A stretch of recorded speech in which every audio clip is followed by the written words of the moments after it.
Good morning friends, હું અજય ત્રિવેદી અને આજે આપણે ધોરણ 10 વિષય ગણિતમાં મિત્રો ચેપ્ટર 3 શરૂ કરી રહ્યા છે. ચેપ્ટર 3 એટલે દ્વિચલ સુરેખ સમીકરણ યુગ્મ. આ ચેપ્ટર આપણા માટે ખૂબ જ ઇમ્પોર્ટન્સ બની જાય છે. એનું કારણ એ છે મિત્રો, કારણ કે આ ચેપ્ટરમાંથી બોર્ડની એક્ઝામમાં સૌથી વધારે માર્ક્સનું એટલે કે 8 માર્ક્સનું પૂછાય છે. સાથે સાથે ચેપ્ટર 13 એટલે કે પૃષ્ઠફળ અને ઘનફળ, આ બે ચેપ્ટરો બોર્ડની અંદર કુલ 8 માર્ક્સના પૂછાય છે. એટલે મારી દ્રષ્ટિએ આ બંને ચેપ્ટરો ઉપર તમારે કોન્સન્ટ્રેશન વધારે કરવું જોઈએ, એટલે કે મહેનત વધારે કરવી જોઈએ અને વધારે ધ્યાન આપવું જોઈએ. બરોબર. હવે આ ચેપ્ટર જે 8 માર્ક્સ નું પૂછાય છે, એમાં બોર્ડમાં તમારા 4 માર્ક્સ નો એક એક્ઝામ્પલ, 2 માર્ક્સ નો એક દાખલો એટલે 4 ને 2 6 માર્ક્સ, અને વિભાગ A માં હેતુલક્ષી એટલે કે ખરા ખોટા, એક વાક્યમાં જવાબ, પછી જોડકા, ખાલી જગ્યા, વિકલ્પો, એની અંદર 2 હેતુલક્ષી દાખલા પૂછાય છે એક માર્ક્સના. એટલે કુલ આપણું આ ચેપ્ટર 8 માર્ક્સનું મિત્રો થશે અને આપણે 8 માર્ક્સ મેળવીશું મિત્રો. પણ આ 8 માર્ક્સ મેળવતા પહેલા તમારા માટે દરેક ચેપ્ટરમાં આ જે હેતુલક્ષી વિભાગ A છે એની અંદર જ તમારા માર્ક્સ કપાય છે. મોટા ભાગે સ્ટુડન્ટ્સ એક્ઝામ્પલ તો આવડી જશે, પરંતુ આ જે વિભાગ A છે એ કોમ્પ્લિકેશન હોય છે. હવે તમને એમ થાય કે સર વિભાગ A માટે શું કરું? તો મિત્રો આપણી ચેનલમાં દરેક ચેપ્ટરના ઇન્ટ્રોડક્શનના વિડિયો મેં ડીપમાં બનાવ્યા છે. એનું કારણ એ છે કારણ કે ઇન્ટ્રોડક્શનની અંદરથી જ તમારું વિભાગ A કવર થાય છે. એટલે આ ઇન્ટ્રોડક્શન ના જે વિડિયો છે એ તમારે બરોબર ધ્યાનથી જોવાના અને દરેક વસ્તુને નોટ ડાઉન કરવાની.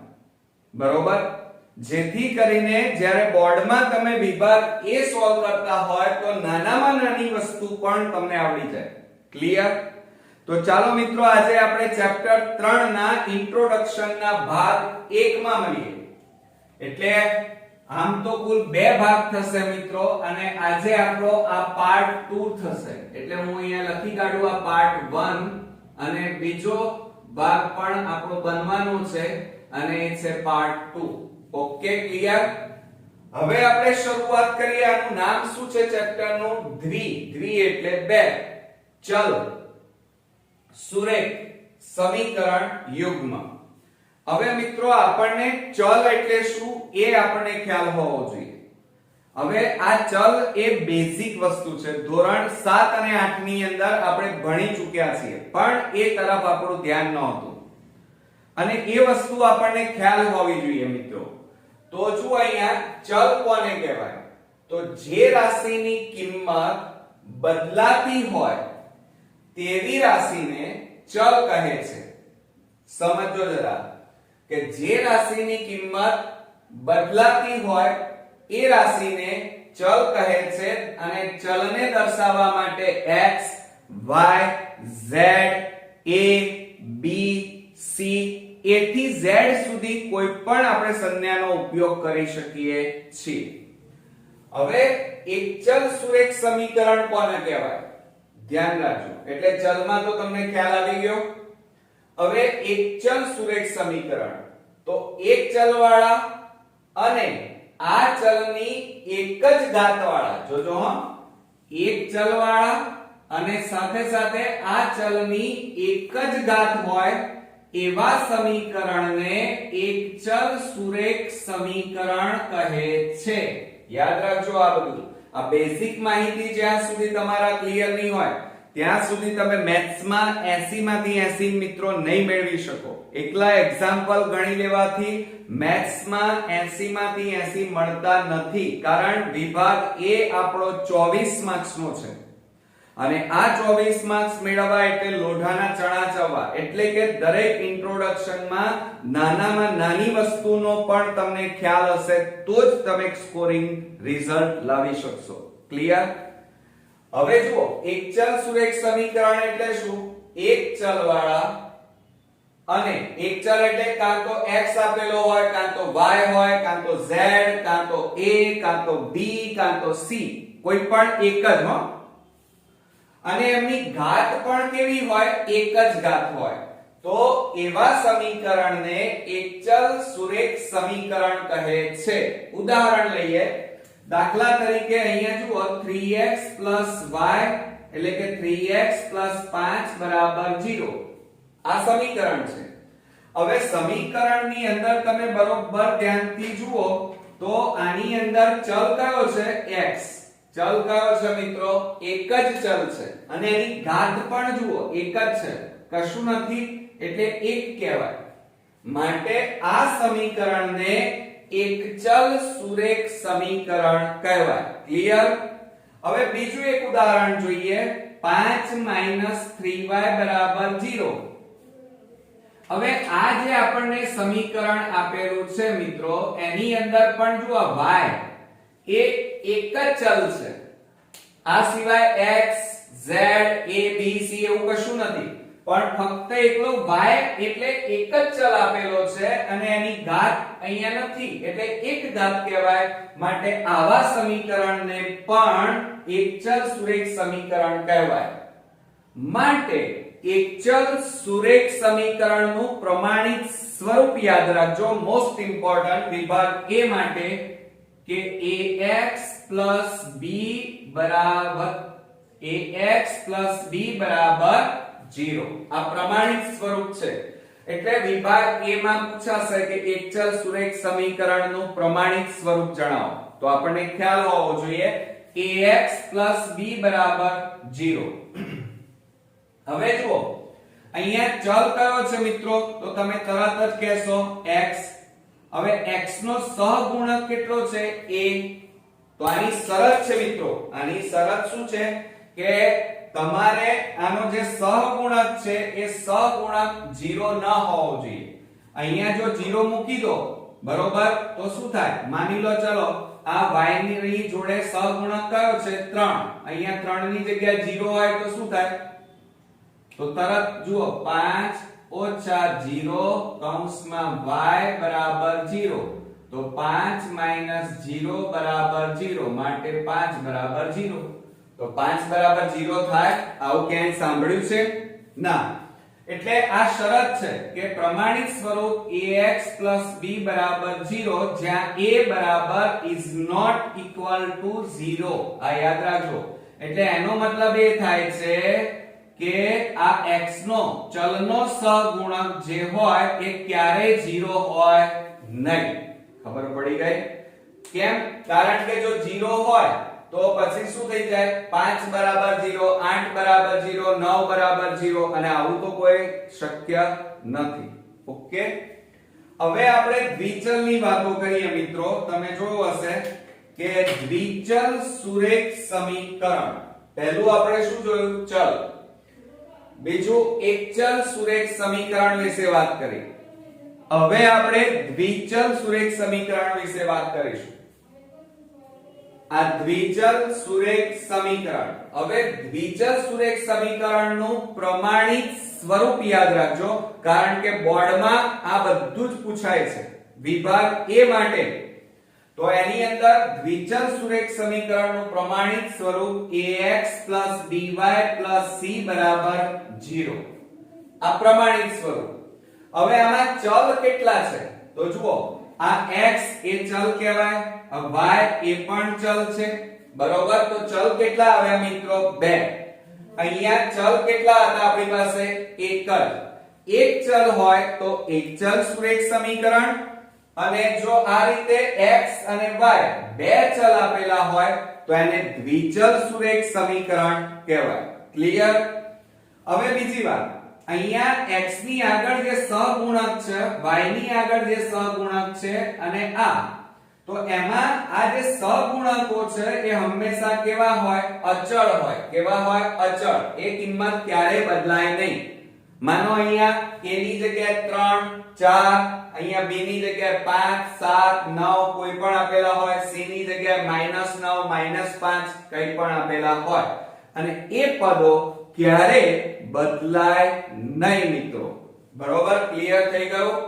બીજું, હવે બરોબર ધ્યાન આપજો કે આ જે દ્વિચલ સુરેખ સમીકરણ છે, હમણાં હાલ જ મેં કીધું, અહીંયા જુઓ, એમ અહીંયા આ a બરાબર 0 હોઈ શકે, એટલે બે ચલ છે એમાંથી એક 0 હોઈ શકે, એક ચલ. પણ ક્યારે બંને ચલ એટલે આ પણ 0 અને આ પણ 0 ક્યારે હોઈ શકે નહીં. આ શરત ધ્યાનમાં રાખજો. એટલા માટે a અને b એકી સાથે 0 ન હોય, આ યાદ રાખજો. નહીતર અહીંયા જો 0 અહીંયા પણ 0 થઈ જાય તો આવું થઈ જાય, અને આ શક્ય છે ના મિત્રો. ક્લિયર? હવે જુઓ અહીંયા બરોબર ધ્યાન આપજો. દાખલા તરીકે આ a અને b માં આપણે 0 મૂકી દઈએ તો આ સમીકરણ લખીએ 3x 7y 8 બરાબર 0 છે. બરોબર? હવે આ સમીકરણ, ચલો a ની જગ્યાએ 0 મૂકો, આને ભૂસી નાખો, આને કોઈ કામ નથી અત્યારે. ચલો આ ax, a ની જગ્યાએ 0 મૂકી દો, b ની જગ્યાએ પણ 0 મૂકી દો, તો 0 ગુણ્યા x એટલે 0, 0 ગુણ્યા y 0, તો બાકી વધ્યા કેટલા? 8. તો 8 બરાબર 0 થાય. હવે 8 બરાબર 0 શક્ય છે ના.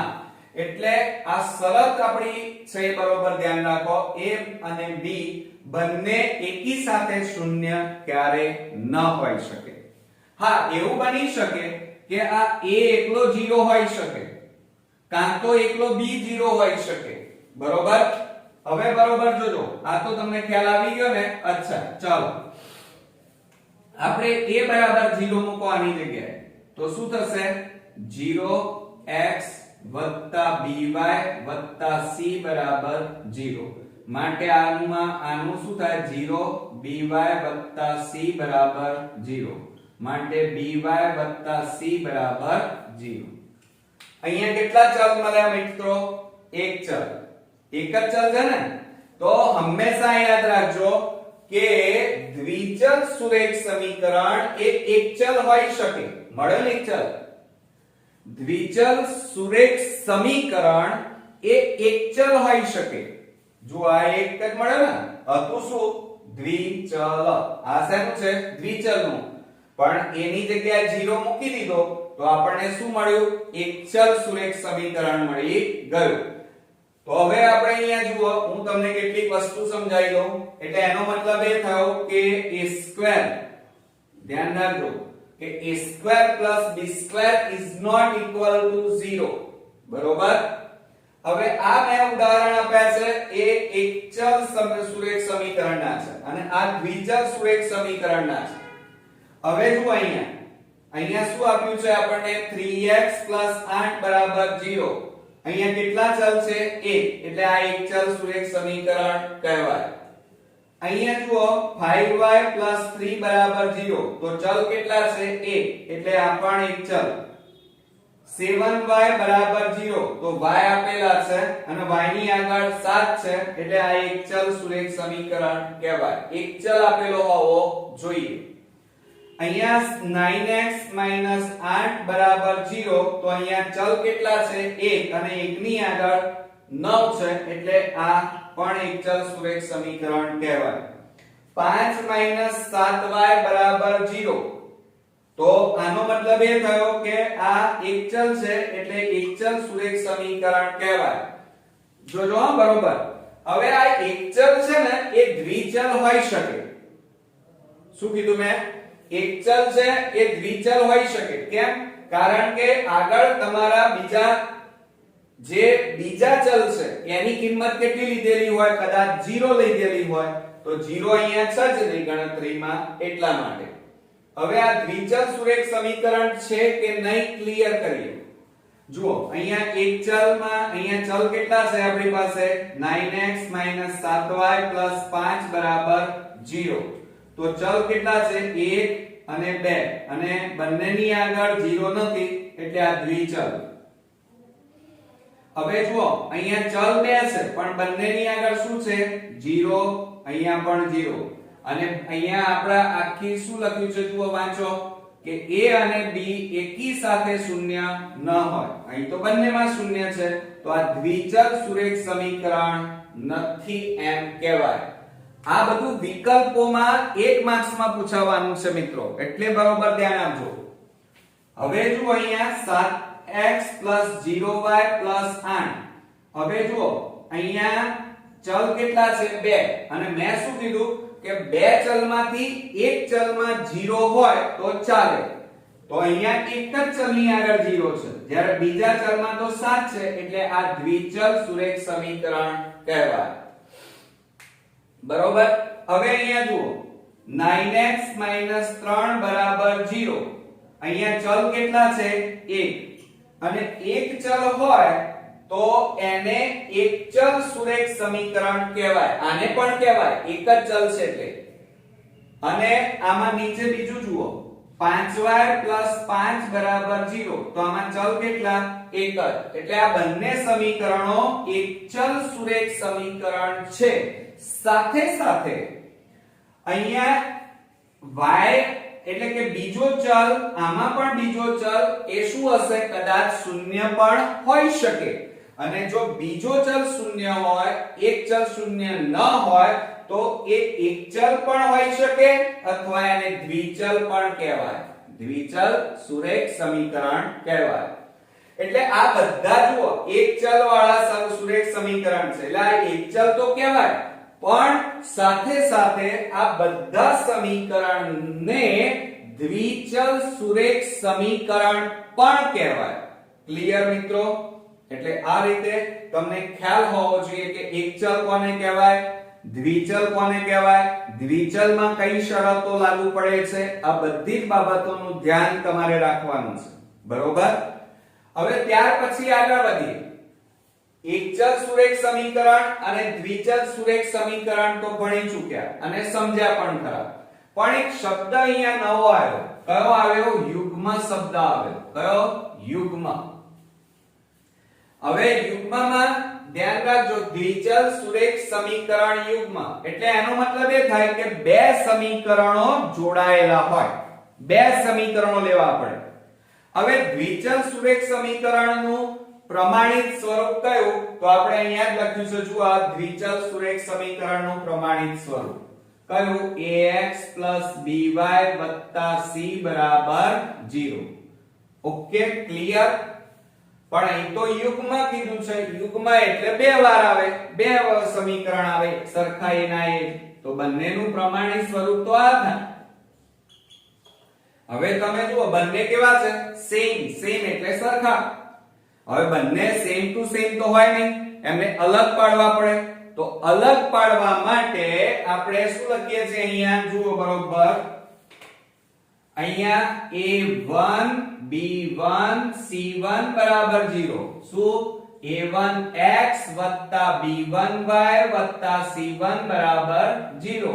એ જ રીતે અહીંયા a2x b2y c2 0. ક્લિયર? એટલે બંને અલગ અલગ પડી ગયા. અહીંયા a1 છે, અહીંયા a2, અહીંયા b1 b2 c1 c2 થઈ ગયા.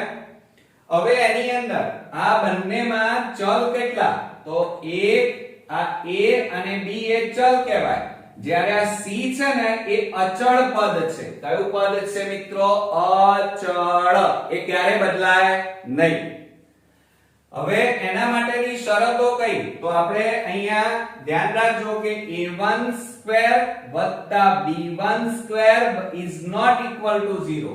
ધ્યાન રાખજો. એટલે એનો મતલબ એ થાય કે આ બધાનો જવાબ ક્યારે 0 આવશે નહીં. એટલે કે આમ તો આ રીતે લખાય. આના માટે શું લખાય? આ જે લખ્યું છે એના માટે કે a1 b1 is not equal to 0. આવી શરત છે. એટલે કે જો આ બધા 0 થઈ જાય, આ બધા, તો બાકી શું રહે? c1 0 c2 0. અને એનો મતલબ શું થાય 5 બરાબર 0 કાં તો 6 બરાબર 0 કાં તો 8 બરાબર 0. હવે એ તો શક્ય બનવાનું નથી કારણ કે આ બધું જો 0 થઈ જશે તો એટલા માટે અહીંયા કહેવામાં આવ્યું છે કે સમીકરણમાં a1 b1 એટલે કે a1 ² b1 ² આ બંનેનો સરવાળો 0 નથી આમાં પણ ક્લિયર. હવે તમે આ તો બે સમીકરણની વાત કરી અને તમે કહેશો સર આટલા બધા સમીકરણો લખવાની તો કંટાળો આવી જાય. ના મિત્રો, એના માટેની પણ શોર્ટ ટ્રીક છે. એકી સાથે 10 લખવા હોય તો પણ લખાય. તો એના માટે આપણે આ રીતે પણ લખી શકીએ કે aix + biy + ci બરાબર 0. આ શોર્ટ ફોર્મ. i એ શું બતાવે છે તો i બરાબર 1 2 3 4 5 6 ડેશ ડેશ ડેશ. તમારે 11 નું સમીકરણ લખવું છે. કયું લખવું છે? 11. તો a11x + b11y + c11 = 0. પણ શરત કઈ? આ રહી ai² + bi² એટલે કે બંને ચલનો જવાબ 0 ન હોવો જોઈએ. ક્લિયર? એટલે એક આ ધ્યાન રાખજો. હવે બીજી વાત કરીએ. આપણને એટલી તો ખબર પડી કે યુગ્મ કોને કહેવાય. હવે આનો ગુણોત્તર પ્રમાણ કેવી રીતે શોધવાનો એ હમણાં વાત કરીએ છીએ. પણ આપણે જાણીએ છીએ કે બે રેખાઓ જો હોય, કેટલી રેખાઓ? બે દ્વિચલ છે એટલે એમાં બે રેખાઓ હોય અને બે રેખાઓ હોય તો એમાં ત્રણ શક્યતાઓ હોય. બંને રેખાઓ કાં તો એકબીજાને આ રીતે છેદતી હોય એક બિંદુમાં, એટલે ઉકેલ કેટલો મળે? એક જ મળે. એક જ બિંદુમાં છેદે છે માટે ઉકેલ એક જ મળે. બે સમીકરણો હોય એટલે બે રેખાઓ મળે. સમજો જરા આલેખમાં. આલેખમાં બે સમીકરણ હોય તો બે રેખા મળે અને બંને રેખાઓ એકબીજાને છેદે, એક બિંદુમાં છેદે તો એક ઉકેલ મળે. આ બંને રેખાઓ એકબીજાને છેદે છે માટે એમને કેવી રેખાઓ કહેવાય મિત્રો? છેદતી રેખા કહેવાય. કેવી રેખા કહેવાય? છેદતી. એક આ શક્યતા. કાં તો બીજી શક્યતા એવી છે કે બંને રેખાઓ છેદે જ નહીં, બંને સમાંતર હોય. સમાંતર ક્યારે હોય? કે જ્યારે ઉકેલ ન મળે ત્યારે. એટલે એનો મતલબ કે આ બંને રેખાઓ કેવી છે? સમાંતર હોઈ શકે અને સમાંતર હોય તો એક પણ ઉકેલ ન મળે. ક્લિયર? યાદ રાખજો. ત્યાર પછી ત્રીજી શક્યતા, બે રેખાઓ એકબીજાને આ રીતે સંપાતી હોય. સંપાતી એટલે એક ઉપર એક, બરોબર? તો આ રેખાને સંપાતી કહેવાય અને એમાં બંને સમીકરણના ઉકેલ સમાન મળે, સરખા મળે, અનંત મળે. મિત્રો ખ્યાલ આવી ગયો? ક્લિયર? એટલે આ વિકલ્પોમાં, ટૂંકા પ્રશ્નોમાં, ખરા ખોટામાં આ બધું જ પૂછાવાનું છે. એટલે બરોબર ધ્યાન રાખજો. હવે પ્રમાણિત સ્વરૂપની વાતો કરીએ તો પ્રમાણિત સ્વરૂપ આપણી પાસે બે છે. કયા કયા? આપણે હમણાં હાલ જ લખ્યા જુઓ. a1x + b1y + c1 બરાબર 0. અને બીજું કયું લીધું આપણે? a2x + b2y + c2 બરાબર 0. ક્લિયર? હવે આપણે અહીંયા બે સમીકરણ લઈએ છીએ. સમજો હવે મોસ્ટ ઇમ્પોર્ટન્ટ શરત ચાલે છે. મેં અહીંયા ત્રણ સમીકરણો લખ્યા છે. જુઓ 1 2 અને આ 3. આ સમીકરણનું જોડકું આ અને આ.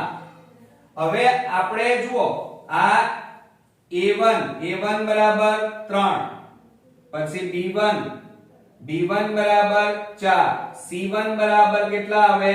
-5, a2 બરાબર 8, b2 બરાબર હવે 2 લેવાના, b2 બરાબર 3, c2 બરાબર 7 લઈ લીધા. સમજો બરોબર. એ જ રીતે આમાં લો તો a1 બરાબર અહીંયા કશું નથી એટલે 1 કહેવાય. b1 બરાબર -3 લેવાના. જોજો જે ચિહ્ન આગળ હોય એ લેવાનું. c1 બરાબર 5, a2 બરાબર 3, b2 બરાબર -9, c2 બરાબર -4. ક્લિયર? ખ્યાલ આવ્યો ને?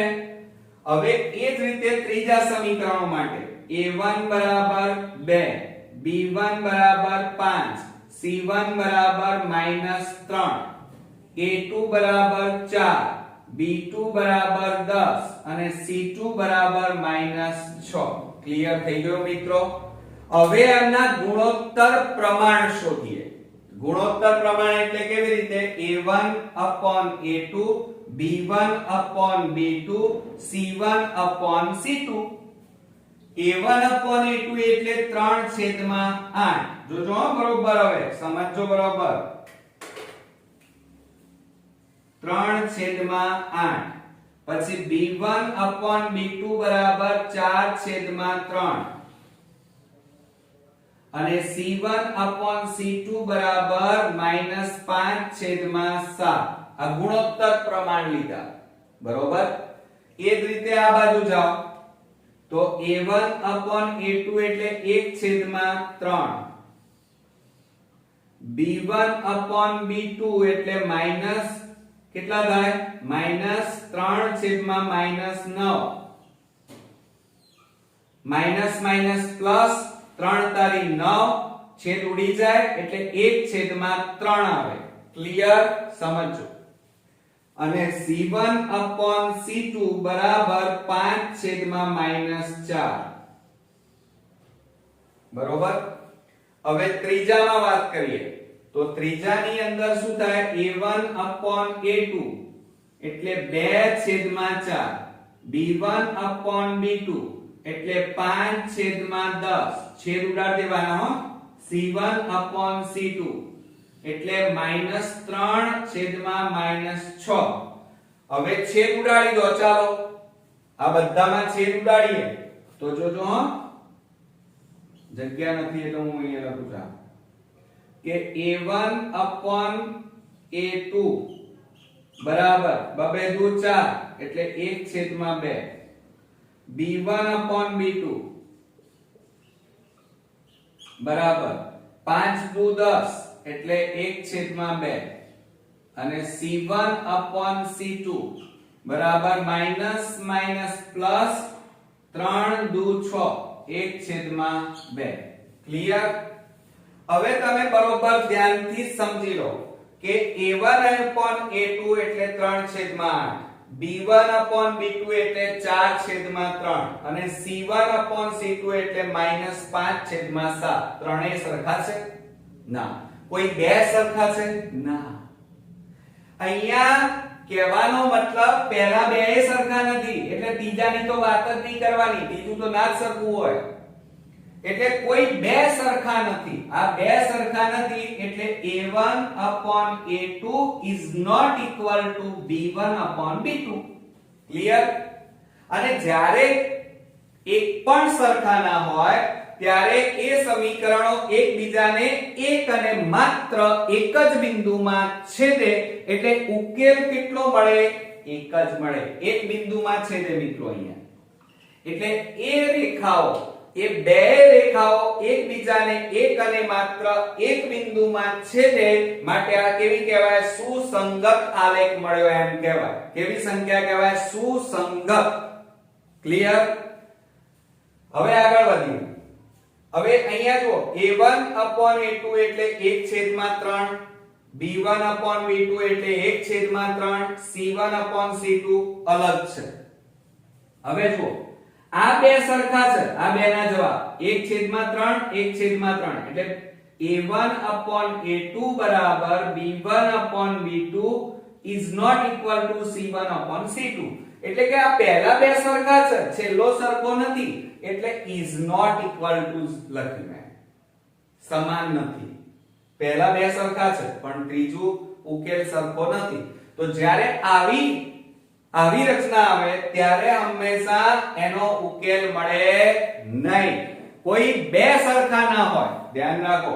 આ બે સરખા છે પણ ત્રીજો સરખો નથી તો હંમેશા ઉકેલ ન મળે. એ ઉકેલ ન મળે એટલે બંને રેખાઓ કેવી હોય? જો અહીંયા સમાંતર રેખાઓ હોય. ક્લિયર? એટલે ઉકેલ મળે નહીં. માટે આ સુસંગત કહેવાય નહીં. એટલે યાદ રાખજો કે સુસંગત નથી.